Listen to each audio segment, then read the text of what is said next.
اللہ سے دوری، اپنی کاروبار پر مان، اسی پر بھروسہ، بتوں سے تجھ کو امیدیں، خدا سے ناامیدی۔ روزی کون دیتا ہے؟ ہر بندہ جانتا، مسلمان جانتا ہے مجھے روزی کون دیتا ہے۔ جو روزی دیتا ہے اس پر امید نہیں۔ اگر وہ روزی بند کر دے کہ ماں کا اللہ تجھے روزی دے ہی نہیں سکتا، روزی اس کے ہاتھ میں ہے۔ رازق رب کائنات ہے۔ شاید اگر بتوں سے تجھ کو امید دے، خدا سے نا امیدی، اور تو ہی بتا اور کافری کیا ہے؟ تجھے پتہ نہیں چلا تجھے روزی کون دیتا ہے؟ تجھے کس نے پالا؟ کون تیری مشکلیں حل کرتا ہے؟ کون تیری پریشانیاں دور کرتا ہے؟ آخر کیوں؟ اللہ نے تجھے سمجھدار بنایا ہے، باقی ساری باتوں کے لیے سمجھ استعمال کرتا ہے، لیکن دین کے لیے بے سمجھ بن جاتا ہے۔ قربان جائیں صحابہ کرام کی شان دیکھیں، وہ ہم صحیح معنوں میں مسلمان اور مومن۔ اگر اسلام نے فرمایا کون ہے جو مجھ سے 5 باتیں سیکھ لے اور اس پر عمل کرے اور دوسروں کو بھی عمل کرائے، باتیں سیکھے، اس پر عمل کرے اور اوروں کو بھی عمل کرائے۔ پیر کا کام یہ ہے، علم حاصل کرے، عقل اسلام کی تعلیمات، اس پر خود عمل کرے اور لوگوں کو بھی عمل کرے۔ صحابہ کرام کی شان دیکھیں، ابو ہریرہ رضی اللہ عنہ آگے بڑھے، ہم جیسے ہوتے تو ہم چھپتے پھرتے کہ سرکار کوئی اوکھا کام نہ کہہ دیں، کوئی اوکھا کام، مشکل کام نہ کہہ دیں۔ یہ ہے صحابہ جان نثار۔ ابو ہریرہ رضی اللہ عنہ آگے بڑھے، یا رسول اللہ میں ہوں اس کام کے لیے، میں حاضر، آپ حکم فرمائیں، حکم آپ فرمائیں۔ ابو ہریرہ اس پر عمل کرے گا، یہ مجال ہے۔ آقا علیہ السلام نے فرمایا نمبر 1، اللہ تعالیٰ کی حرام کردہ چیزوں سے بچ جاؤ۔ جن چیزوں کو اللہ نے حرام کیا ہے، جن چیزوں کو اللہ نے حرام کیا ہے، فرمایا اس سے بچ جاؤ۔ یہ عمل ایسا ہے کہ تم سب سے بڑے عبادت گزار بن جاؤ گے۔ حرام کردہ چیزوں سے بچ جانا، آقا علیہ السلام نے فرمایا یہ تم بہت بڑے عبادت گزار۔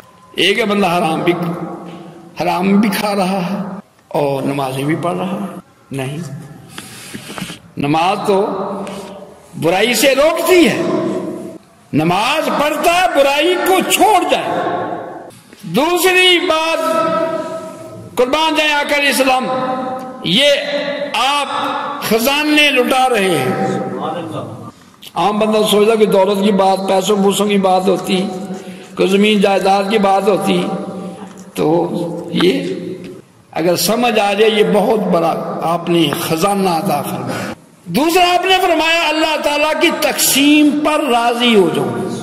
اللہ نے جو تقسیم کیا ہے نا، کسی کو غریب، کسی کو امیر، کسی کو چھوٹا، کسی کو بڑا، کسی کا کچا مکان، کسی کا پکا مکان، کسی کی کوٹھی، لیکن کوٹھی حرام مال سے نہ بنی ہو، تو کیا ہے یہ نہیں ایک دو دکاندار ہیں، ایک کے گاہک زیادہ ہے، ساتھ والی دکان وہاں پر گاہک کم ہے، تو حسد نہ کر، حسد نہ کر، راضی ہو جا، یا اللہ میں راضی، جو تو نے مجھے دیا میں اس پر راضی، جو اس کو دیا میں اس پر راضی ہو جا۔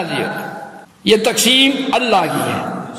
اب یہ ہوتا ہے کوئی بابا ڈھونڈتا ہے، اودا کاروبار چل رہا ہے، میرا نہیں چل رہا، اودا بند ہو جائے، اودا بولو ہی، اودا بند ہو جائے، میرا کاروبار چاہو تو اودا بھی گاہک میرے والا آنا، ادھر گاہک کوئی نہ جاوے۔ یہ کام کرنے والے بابے یا پیر نہیں ہوتے، یہ خبیث ہوتے ہیں، کالا علم کرنے والے،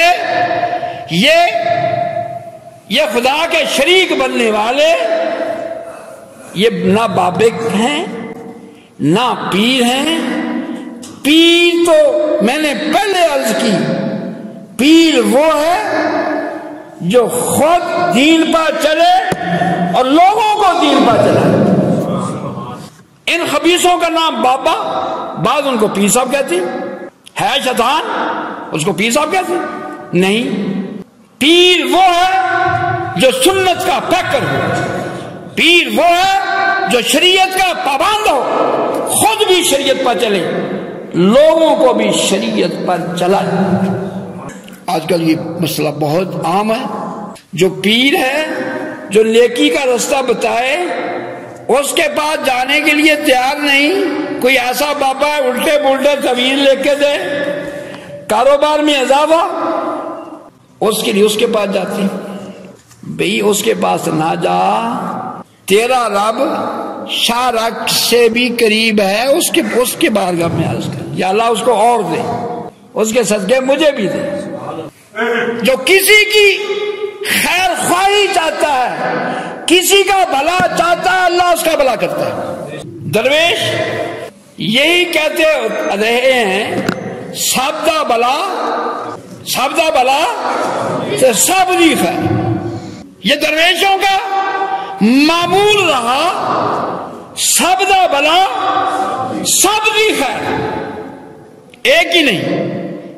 درویش وہی ہے جس کا عمل ہو سب دا بھلا سب دی خیر، سب کی وہ خیر چاہے، سب کی وہ بھلائی چاہے. پیارے کریم آقا علیہ السلام نے فرمایا، اللہ کی تقسیم پر راضی ہو جاؤ، سب سے بڑے غنی ہو جاؤ. سبحان اللہ، قربان جائے. اللہ کی تقسیم پر راضی ہو جاؤ. کریم آقا علیہ السلام کے نسخے دیکھنے میں چھوٹے چھوٹے ہیں، لیکن اس کے اندر خزانے چھپے ہوئے ہیں. فرمایا اللہ کی تقسیم پر راضی ہو جاؤ، سب سے بڑے غنی ہو جاؤ. الحمدللہ، یا اللہ جس حال میں رکھے میں اس حال میں راضی ہوں. اللہ تعالیٰ ہم سب کو عمل کی توفیق نصیب فرمائے. وما علینا